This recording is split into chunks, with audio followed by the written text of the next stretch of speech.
আজি বীৰ লাচিত সেনা অসমে শিৱসাগৰ নগৰ সমিতিৰ উদ্যোগত 15 তাৰিখে এখন বিহু হোৱাৰ কথা আছিলে।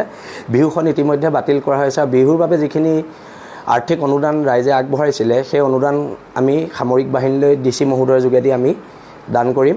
আৰু এটা কথা স্পষ্ট, দেশৰ অখণ্ডতাৰ ক্ষেত্ৰত আৰু দেশৰ কাৰণে আমাক বহুত মানুহে কেতিয়াবা দেশদ্ৰোহী বুলি কয়। আজি আমি এটা কথা স্পষ্ট কৰি দিছোঁ, আমি জাতিক যিমান ভাল পাওঁ দেশকো আমি সিমানেই ভাল পাওঁ আৰু দেশৰ ক্ষেত্ৰত কোনো ধৰণৰ আপোচ কৰা নহ'ব। আৰু এটা কথা স্পষ্ট, ভাৰতীয় সেনাসকলে যিটো ত্যাগ কৰিছে, যিখিনি ত্যাগ কৰিছে, ত্যাগক আমি শ্ৰদ্ধা জনাইছোঁ, আমি সেৱা জনাইছোঁ।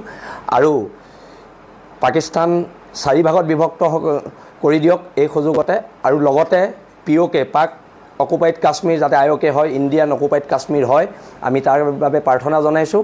আৰু অনাগত দিনত দেশৰ বাবে, জাতিৰ বাবে যিমান ত্যাগ কৰিব লাগে বীৰ লাচিত সেনা অসমৰ সৈনিক হিচাপে আমি কৰি যাম।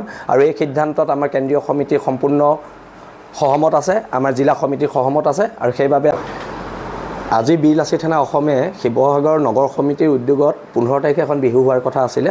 বিহুখন ইতিমধ্যে বাতিল কৰা হৈছে। আৰু বিহুৰ বাবে যিখিনি আৰ্থিক অনুদান ৰাইজে আগবঢ়াইছিলে সেই অনুদান আমি সামৰিক বাহিনীলৈ ডিচি মহোদয়ৰ যোগেদি আমি দান কৰিম।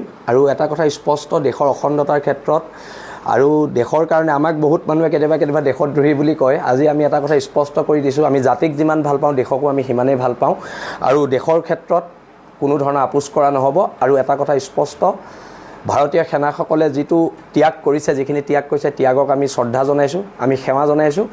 আৰু পাকিস্তান 4 ভাগত বিভক্ত কৰি দিয়ক এই সুযোগতে, আৰু লগতে POK পাক অকুপাইড কাশ্মীৰ যাতে IOK হয়, ইণ্ডিয়ান অকুপাইড কাশ্মীৰ হয়, আমি তাৰ বাবে প্ৰাৰ্থনা জনাইছোঁ।